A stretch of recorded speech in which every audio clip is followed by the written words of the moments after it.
Welcome back to Deal Addicts. It's been a while since we had a podcast.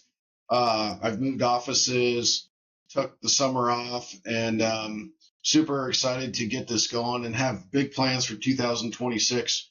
Trying to get one podcast out a week next year. So, with me today is Aaron Kraft. He's a broker with Kidder Mathews in Bellevue, Washington, here. And first, I met Aaron just because he's within the company, but then I started following him on X um, and saw some of his banter back and forth with residential real estate brokers. So I thought he'd be very entertaining to have on the podcast, and he's got a unique story. Typically, I mostly talk with industrial brokers here on the podcast. Had a couple office brokers on, but what Aaron's doing is a little different, and when we're talking about. So, Aaron, welcome to the podcast, and maybe give a little intro about you and a brief summary of how you got into the business.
Yeah, that's awesome.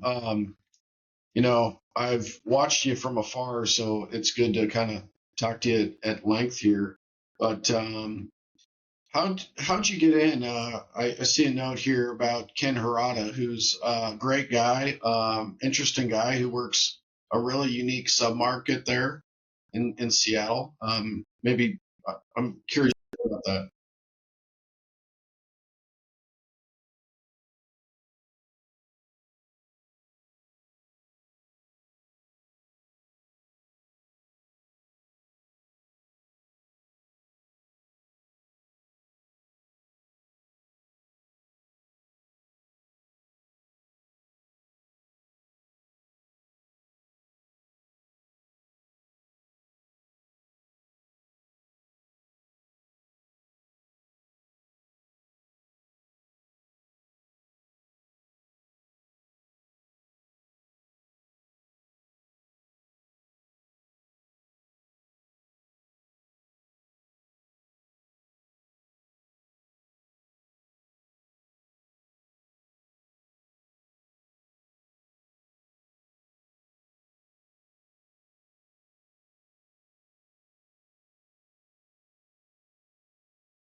That's awesome. Yeah, that's a cool story about persistence getting in the business. My story, I don't think I've talked about it on here, but my dad had an office, and so of course in Bellevue, and for his company, and then his broker was John Black, who started CB and then founded the Broderick Group. And I called John, said, "Hey, I'm trying to figure out what to do for a living because I pretty much would be the worst employee ever." And he said, "Well, I think if I were you, I would be an industrial broker." Um, and he got me an introduction to Jim Bowles, and I called Jim Bowles every business day for, I want to say, 2 months, until he called me back and said, "Hey, I'm going to give you a job down in Tukwila because I'm sick of tired of you calling me." Uh, that's how that's how I got into the business, which is funny because John Black at the time said, "Craig, I'd hire you, but the office market, this is back in 2001, was on its ear. I can't hire you." And then, of course, they went on their huge run, um, the office market for the next 15 years. And I missed out. But overall, I'm still happy that I got into industrial real estate. But well, that's a cool story about how you got into the business. Let's talk about, maybe, this podcast is about the stories behind the deals. So where would you like to start? What about your first deal? Because that seems to be, very memorable for everyone, whether it's a good deal, a bad deal, or a funny deal.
So doing those type of deals, I would assume they're probably have a little residential bent in the fact that people are emotionally connected to the property.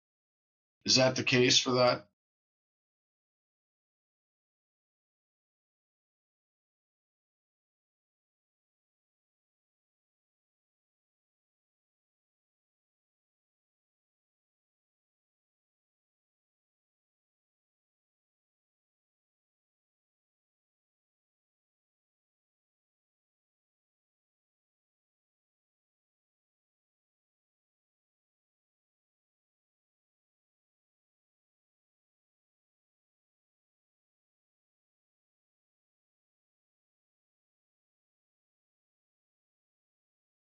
Okay.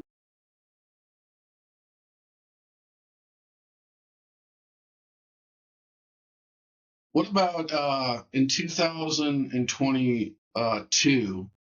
You had an influential deal that kind of shaped, I would say, your current path, right? Where you call it a kids club property.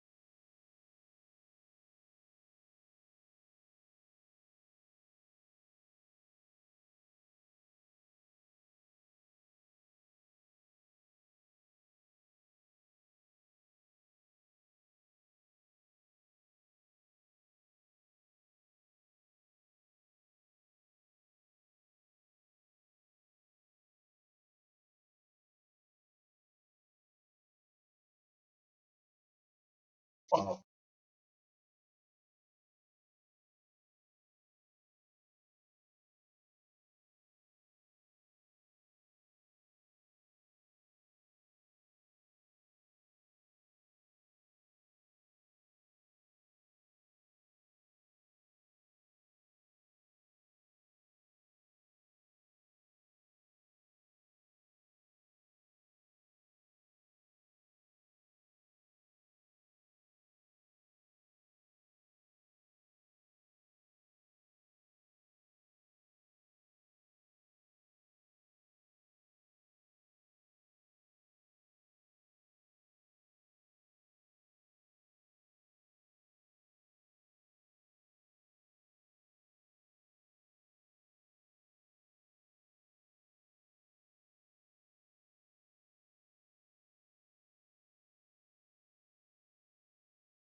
So you're telling me that a daycare facility pencils at $10.3 million dollars? That seems crazy to me.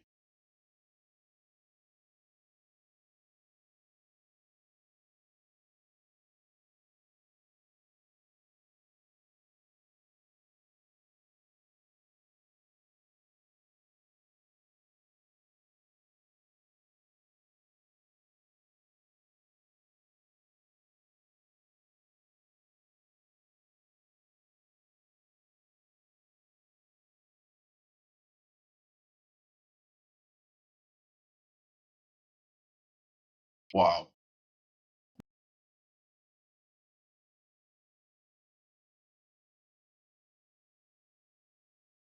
Sure. Well, how did that shape the next little bit of your career? I mean, you still did office work, you still do some office work. Maybe describe the next deal that took you down that road.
Can you dive can you dive into your involvement in Twitter? I always find it interesting because if you look at some of the really active brokers, whether it's whatever platform you choose, right? Insta, Twitter, LinkedIn, it seems like those that go all in, get business out of it, and those that are on the periphery or post once a week with, garbage content or just forwarding stuff or reposting. But tell us how active you are on Twitter X, and if you've gotten any deals from that platform, and maybe yeah, just expand on that because that's it seems like that's an avenue for one more tool in the belt, so to speak.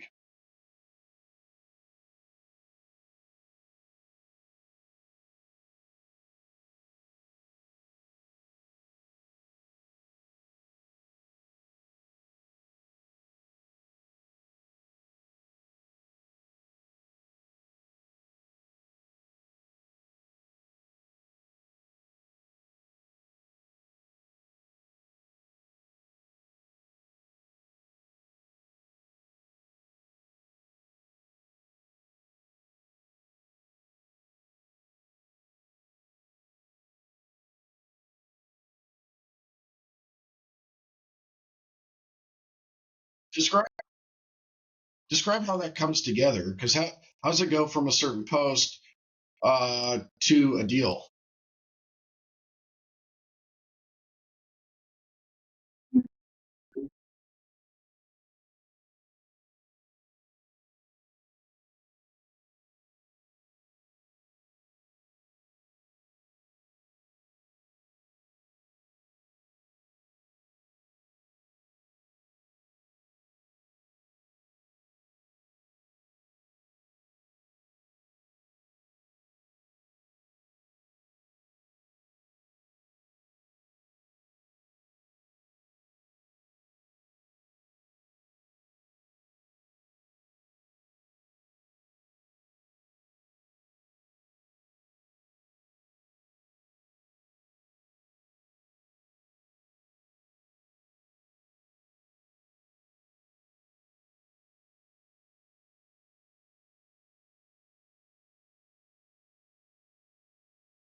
Yeah, and that's actively working on it. Not, I mean, the longest deal that I have done has taken 12 years, but that was more like monthly touches, not actively daily work.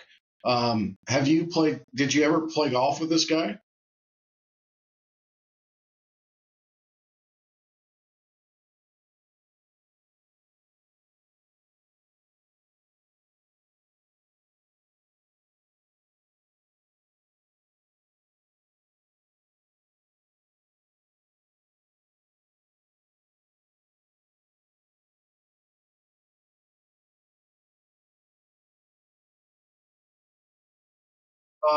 What about that? The owner in the front that was a challenge. Did they finally come on board?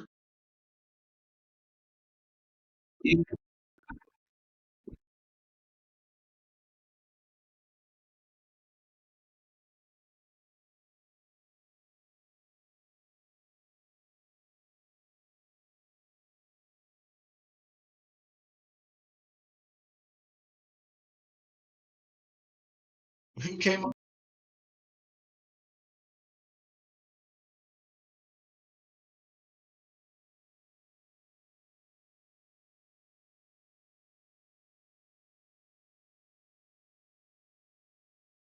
Yeah, which you clearly can't do. Um, well, right. What about who came up with the idea about access via the other municipality in that easement?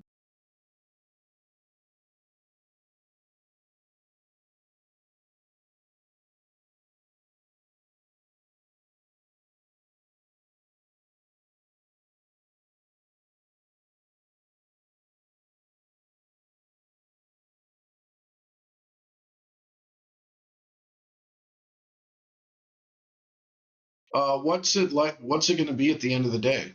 The project.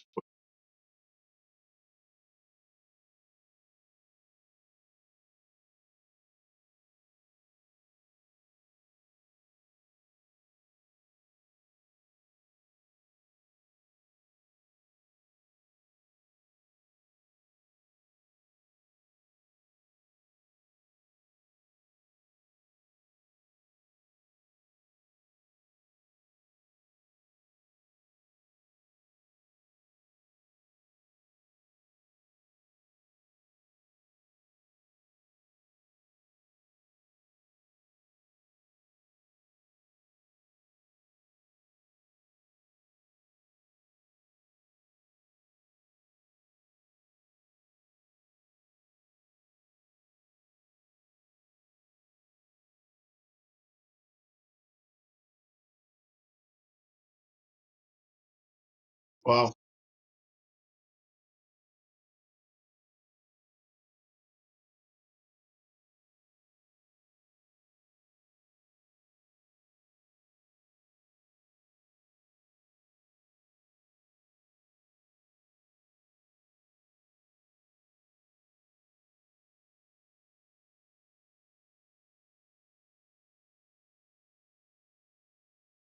well, you're probably seeing that across the country in urban areas.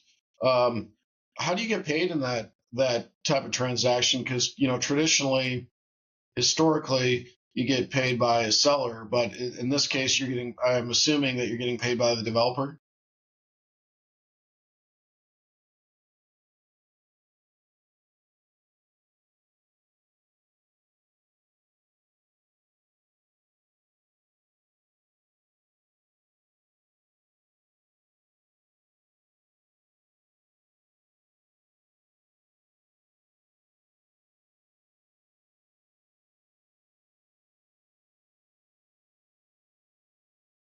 Yeah, that's interesting.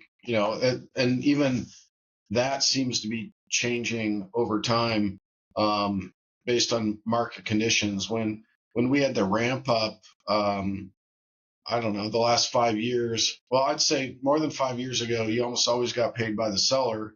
But then when prices got high enough and the deals got juicy enough, then the buyers were saying, "Hey, if the seller, won't pay, then I'll pay your fee because they want the opportunity." And now it seems to be then the buyers, I would say close to the peak, were saying, I'll pay you, but I'm not going to pay you what you want. I'm going to pay you less because it's a deal, and the deals it was getting harder to pencil. So I mean, I had a group where I was representing the seller and I was taking it to market, and then they said, okay, we'll pay X, but your fee is half a market. And I'm like, no, because I'll sell to somebody else and they'll pay me a market fee. So that's what ended up happening. And 6 months later, the first buyer said, hey, why didn't we, Craig, at the end of the day, why didn't we get that deal? I said, well, because you were hosing me on the fee. And they're like, okay, fair enough. But that's the way some things go, because at the end of the day, we only get paid if we perform and if the deal closes. So there's a lot of risk there.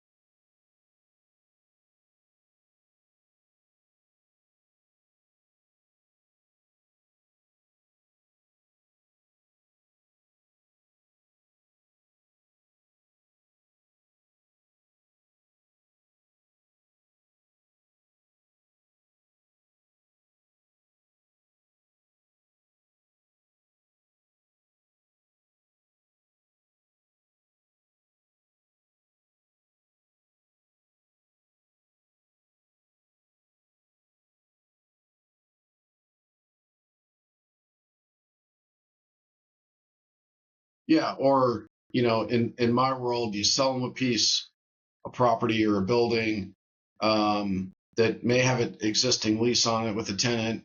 Then that renewal comes up, and if they go direct or entertain other brokers, then you're like, I'll never sell you anything again. And then you tell your peers, right? Um, yeah,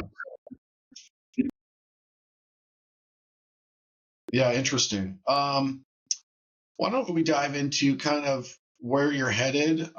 You've and I don't know that I know nothing about the niche that you mentioned about the daycare world, but where is that in your business? Where do you see it going? And maybe describe some of the how you're changing, where you put your time and energy into.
Yeah, they look at it and say, if somebody finds out, say parents with students there, they'll be like, "Hey, we got to move our kid because this there's change here, and it may not, may we don't see that runway, so we're out." And then they tell everybody.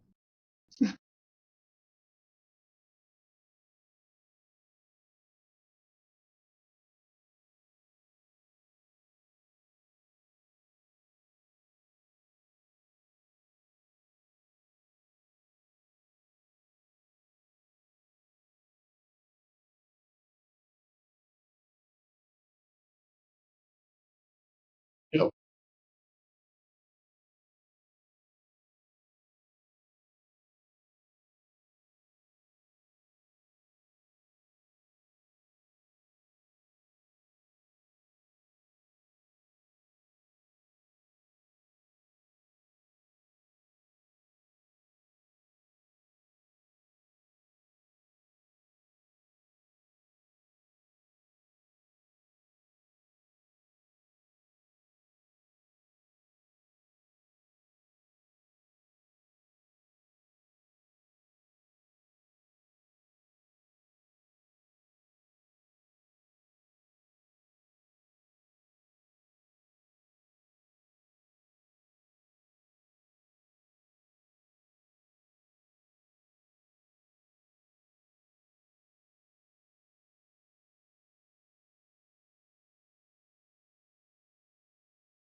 Well, I mean, my kids went to preschool, and then that was the only experience we had because my wife has stayed home. But I see this marketplace adding value for both the owners of these childcare facilities, but also buyers, because you talk about accuracy and vetted information and a standardized way to value these. Because I I would assume that a buyer is like they don't even know if they can believe the numbers that somebody might be proposing, and the sellers are like, hey, where's my market? um, if I don't sell this thing to somebody that it makes sense, then I got no buyers, I have no value for my business.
Yeah, nice.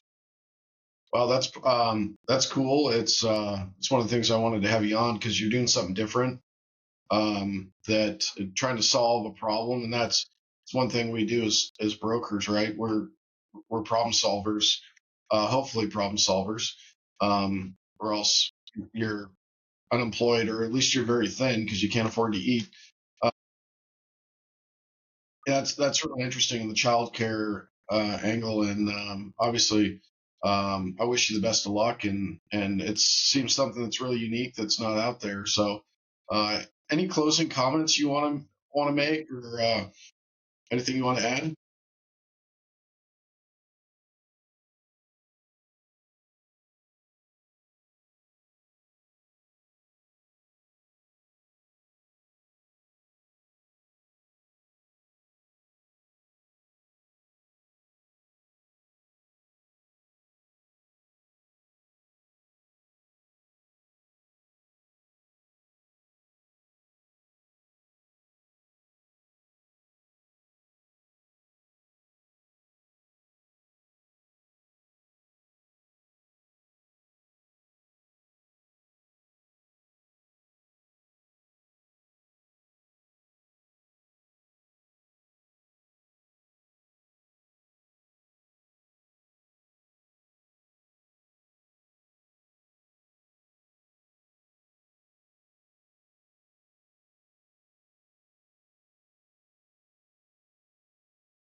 Yeah, absolutely.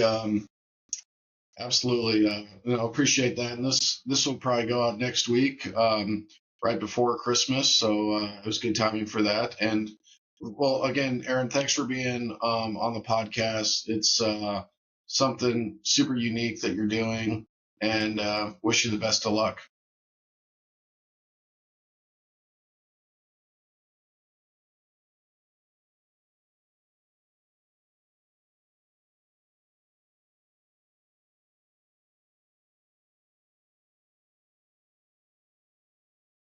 Yeah, appreciate that. And I think 26 is definitely going to be better on the real estate front than 25. So best of luck to you. And maybe I'll have you on in a couple of years to see what this turns into. And I'd like to hear the story about how this grows in your world and your niche.